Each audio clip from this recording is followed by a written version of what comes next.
Hey folks, we're going to Reddit. This is from experienced devs.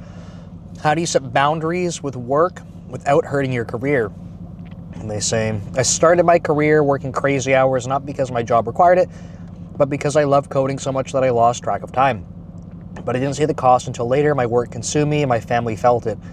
Over time, I had to set boundaries, prioritize life outside of work, and realize that working nonstop isn't the only path to success. Now I wonder, how do you maintain work-life balance without feeling like you're falling behind in your career?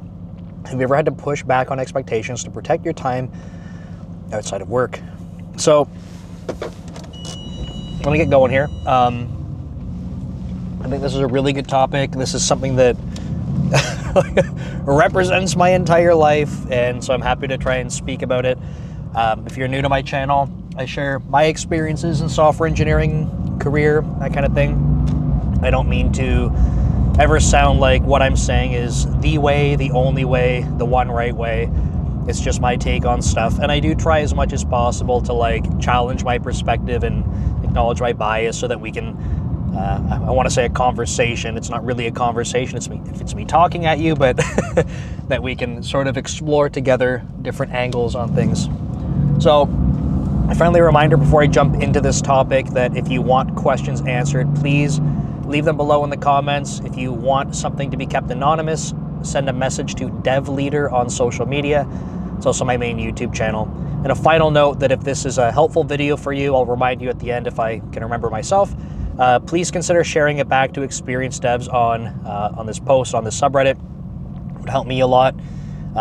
Everything I'm doing is basically for free, right? So if it's helpful and you want to help share it, it helps the channel grow. So I appreciate it. Okay, so work-life balance is a very important thing. For context, for those of you that don't know my backstory and why a post like this really resonates with me is because I had the exact same kind of situation going on where no one forced me to work long hours at a startup before Microsoft. I just did it because I loved it. And I mean that genuinely, because I realize anyone can just sit here and say that, but I've talked about this in other videos and stuff, right? It was a digital forensics company, super impactful mission. When you're realizing that you're building software that can help with saving the lives of children, it's a really difficult, challenge to try and beat that mission. So pretty incredible, but also I had a lot of autonomy, was trusted a lot to be able to lead things, right? So, overall for me, just great spot to be able to put a lot of energy into things. And plus, I love to build stuff, right? So when you're trusted a lot to be able to do that, and the way that I kind of have explained this is my leaders had a lot of trust in me, and it was they can set the direction and then move out of my way to be able to let me do what I need to do. And that kind of environment for me was something that was I'm just going to keep working.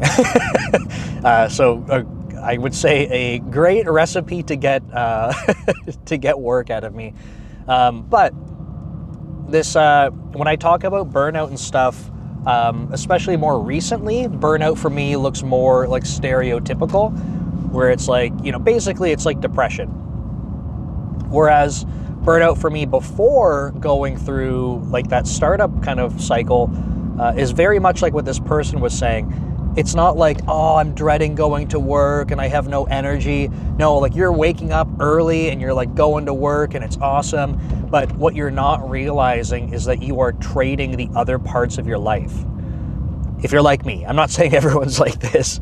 Sounds like this person's in a similar boat where there was no moderation, right? It's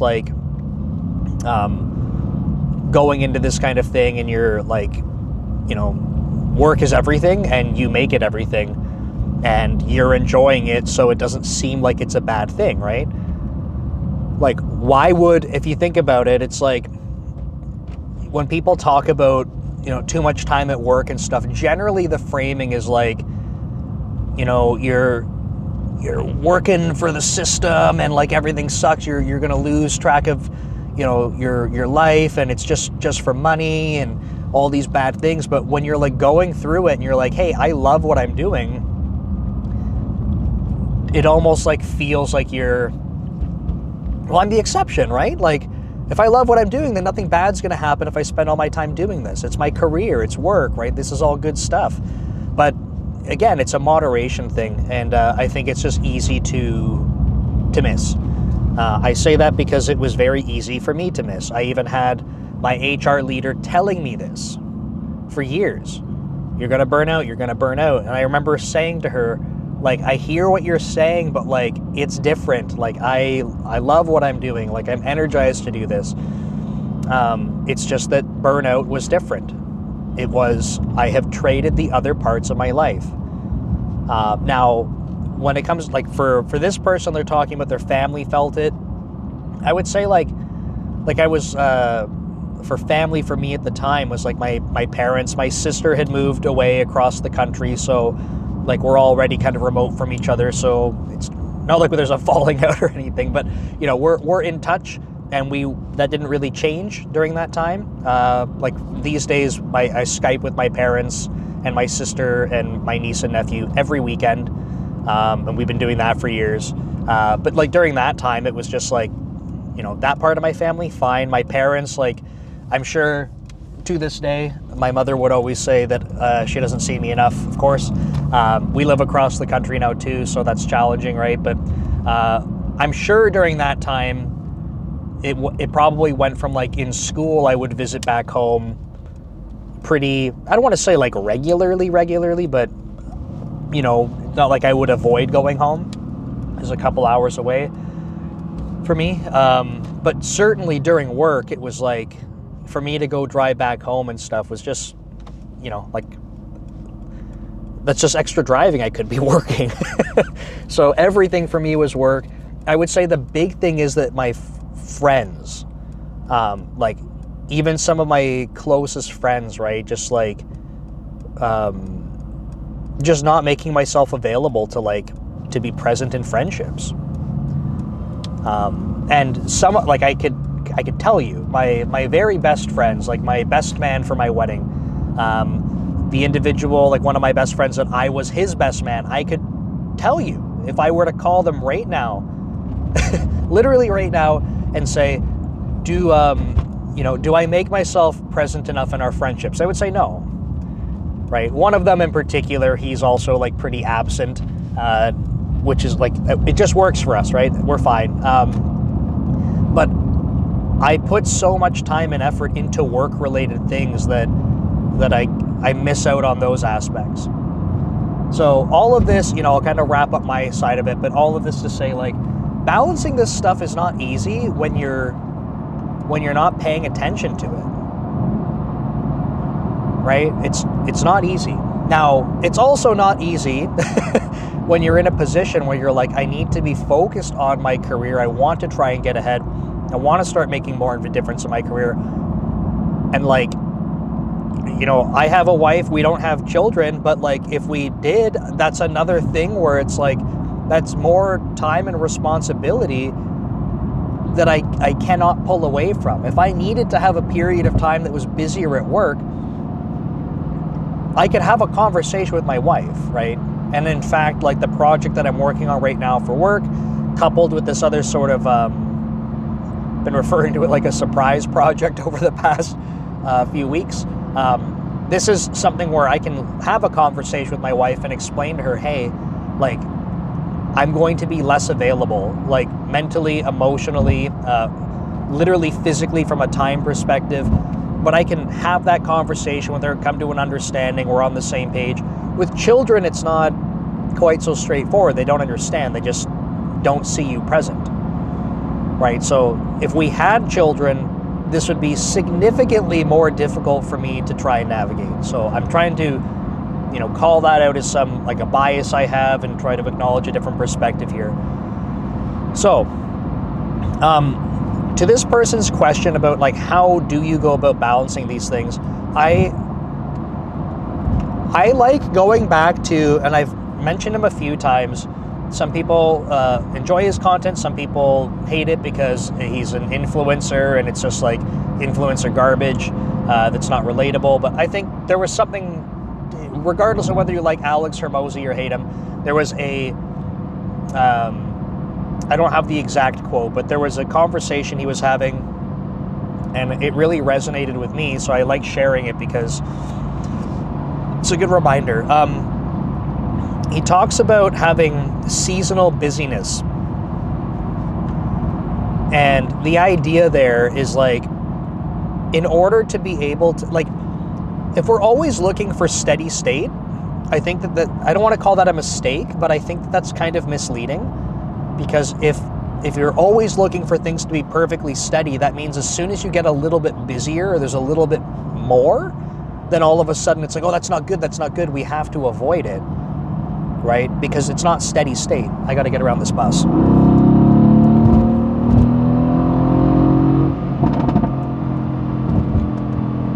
Because I am not driving the whole way to work behind a bus going slower than the speed limit in the fast lane. But he talks about this concept where it's like, especially when you're with your partner and having these conversations, like seasonal busyness. So being able to say like, hey, I'm about to be going through something that's going to be more demanding on my time, emotionally, mentally, and it's not permanent. It's not the rest of my life. I've talked about this from the perspective of people trying to, practice for interviewing or skilling up, right? You might go through, it's not the rest of your life that you need to be doing lead code and practicing behavioral interview questions, but there's probably a period where you should be doing a lot more of that. And it is going to be an extra demand on your time and your energy, for sure. But you're not going to be doing, 5 hours a week of lead code and behavioral interview questions for the rest of your life. That's going to be something you're doing to try and get that skill up because you need to leverage it for interviewing. And then once you get through your interviews and you've secured your next role, then it's one of those things like you probably don't have to be practicing it every week. I wouldn't say totally forget about that stuff entirely, because if you ever need to switch jobs or anything, then it would be good to not be starting from zero. But realistically, you don't need that much of a time investment in comparison. So that would be seasonal busyness. I talked about the example with the projects that I'm working on currently for work. That's seasonal busyness. When I do course creation for Dome Train, I have conversations with my wife about that, and that's seasonal busyness. Right? When there's a big course coming up that I have to get done, and I need to plan my time, I might say, hey, like this weekend or whatever, these days, this upcoming week, I'm not going to be able to, I'm going to be locking myself in the room basically to record. Seasonal busyness.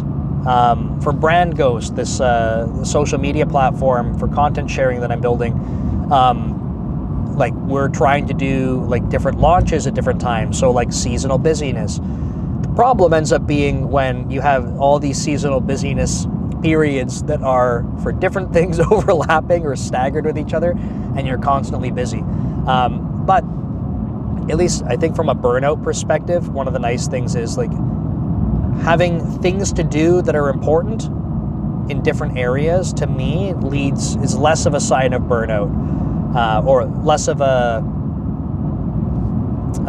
what's the word? Not a sign, cause of burnout, because those are different things that keep my interest.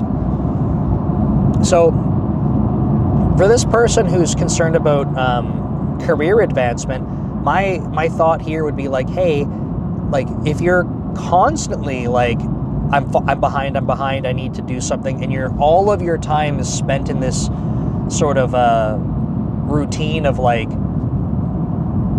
I have terrible work-life balance because I am behind, then I would say, okay, like we probably have to revisit how you're approaching career progression and like career management in general, right?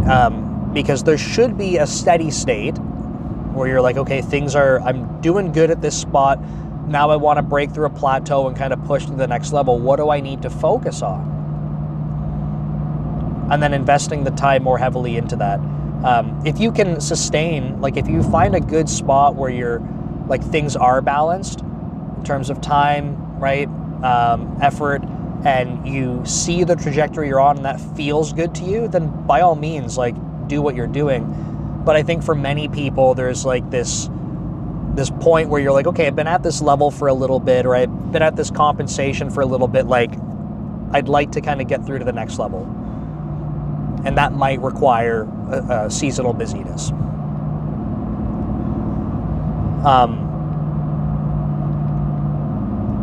So I kind of wanted to acknowledge that it's not about avoiding getting busy. I think it's about acknowledging that there are periods of time where things may be more demanding, and then exploring what that looks like. How do you navigate that?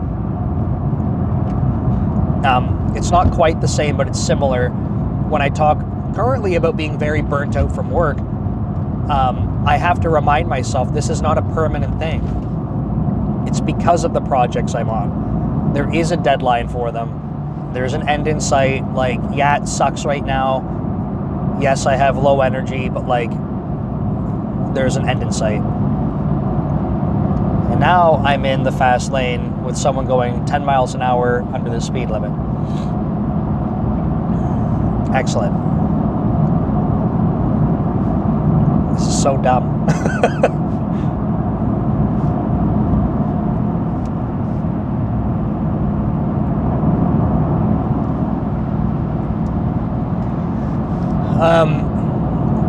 If you are in a position where you feel like,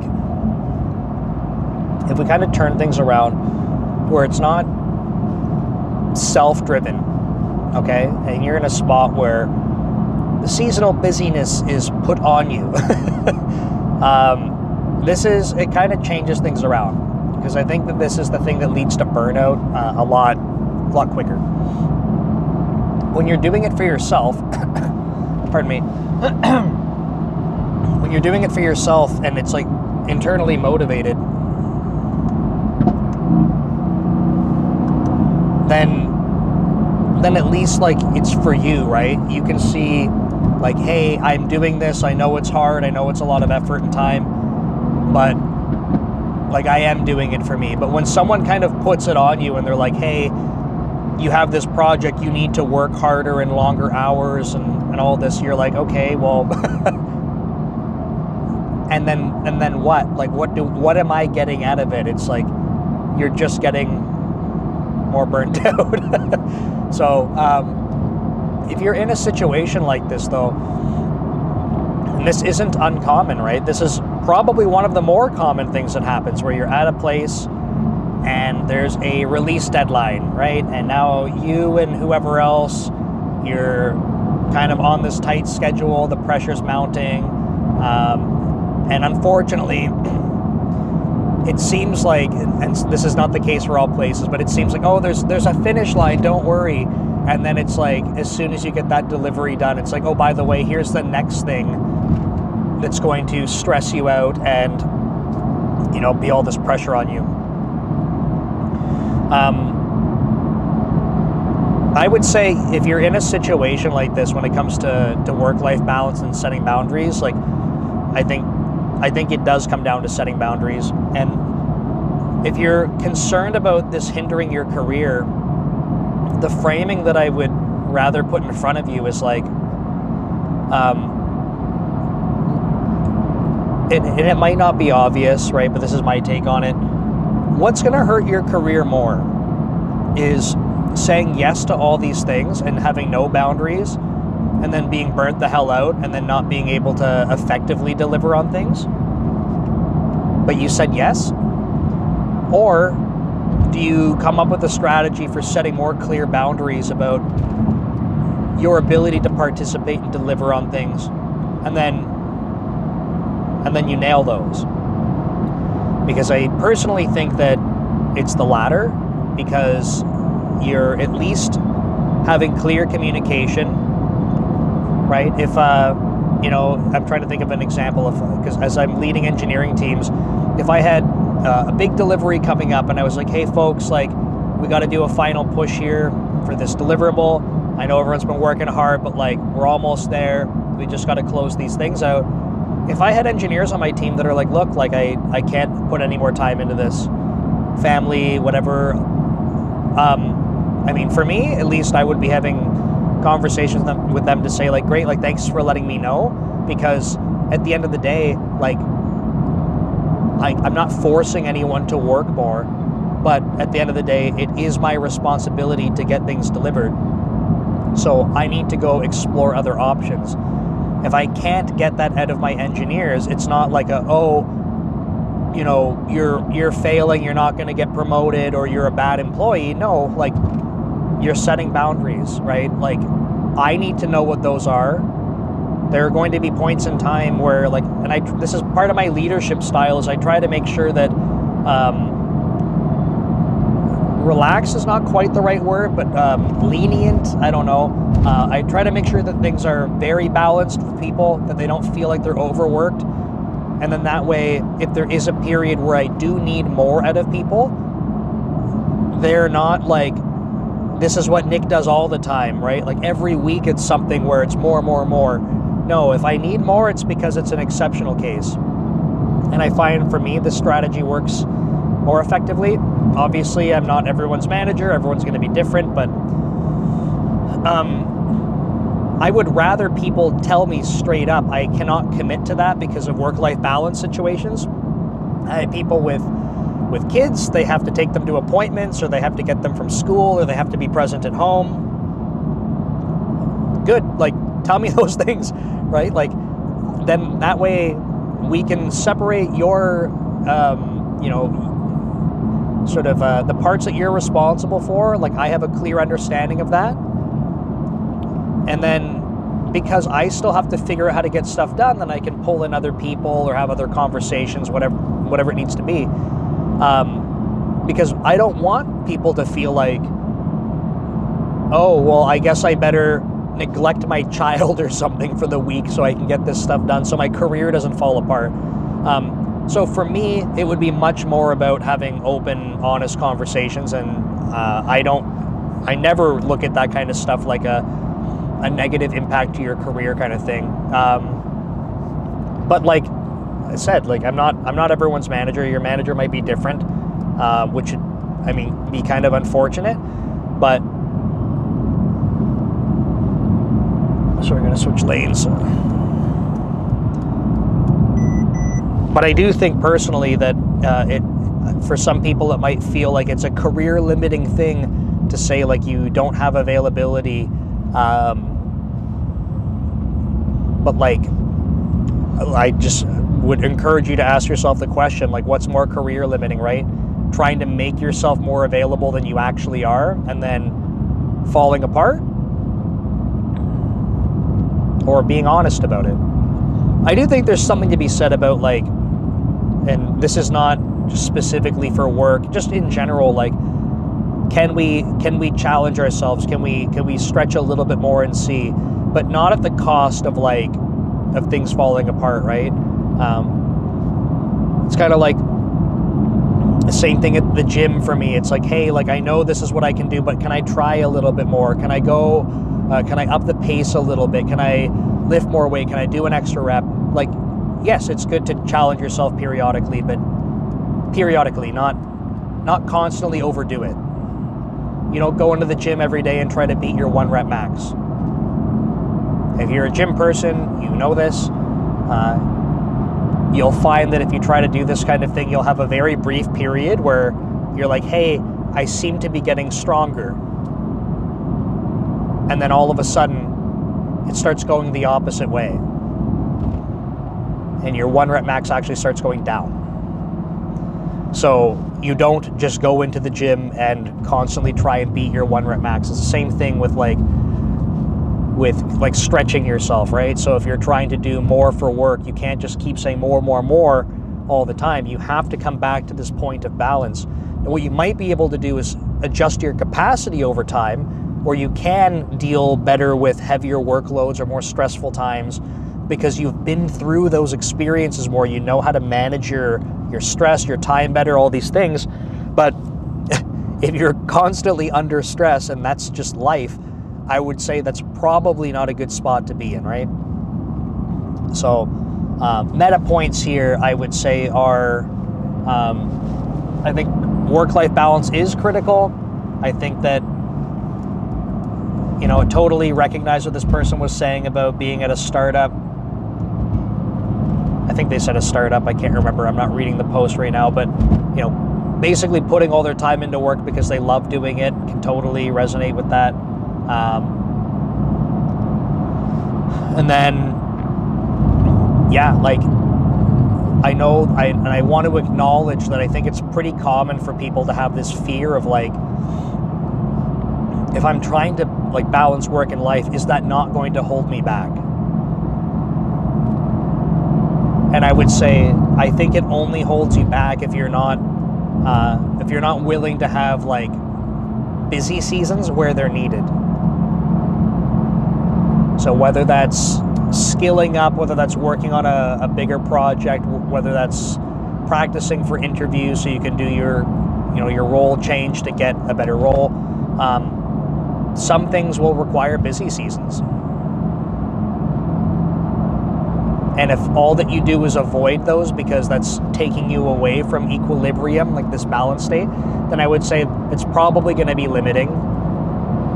Not that it's impossible, not that you can't, continue to grow and, have a good work-life balance. I'm not saying that, but it might not happen at the rate that you want, and maybe that's the sort of the discrepancy.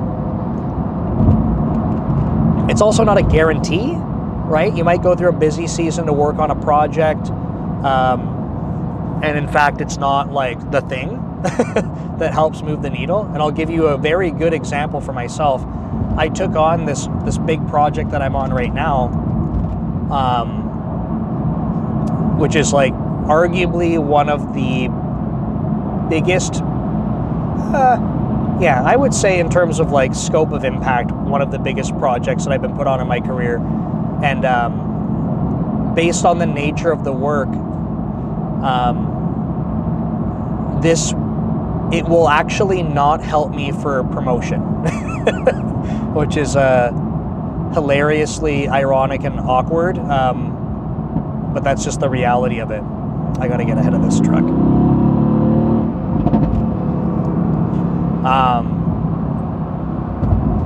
But it's the type of work. So for me, I need to be able to demonstrate other characteristics and show those more consistently. And this is a really big project that is completely burning me out, but it actually will not move the needle in terms of promotion and stuff. It doesn't mean it's not helping me learn different things, not valuable lessons and stuff like that. Absolutely is. But I think people also need to consider these things, right? The workload you're taking on and how it's going to help you progress in your career.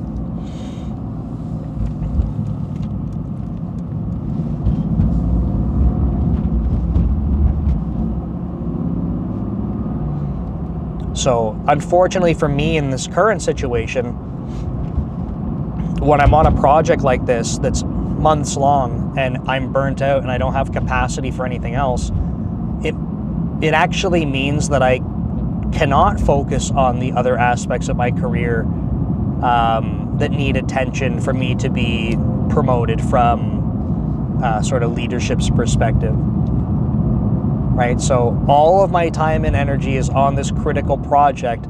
It's just not a critical project from the perspective of my promotion.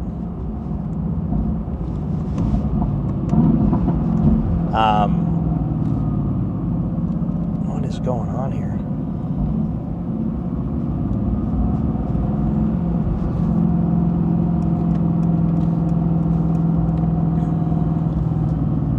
So do keep these kinds of things in mind, right?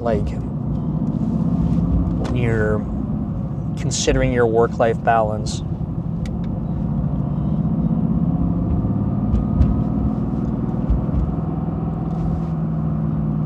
For me, this project was something where I understand the impact of it. I understand the scope of it.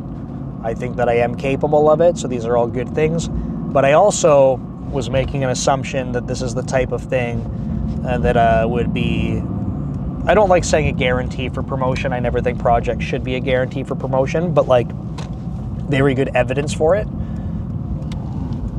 But that's actually not the case.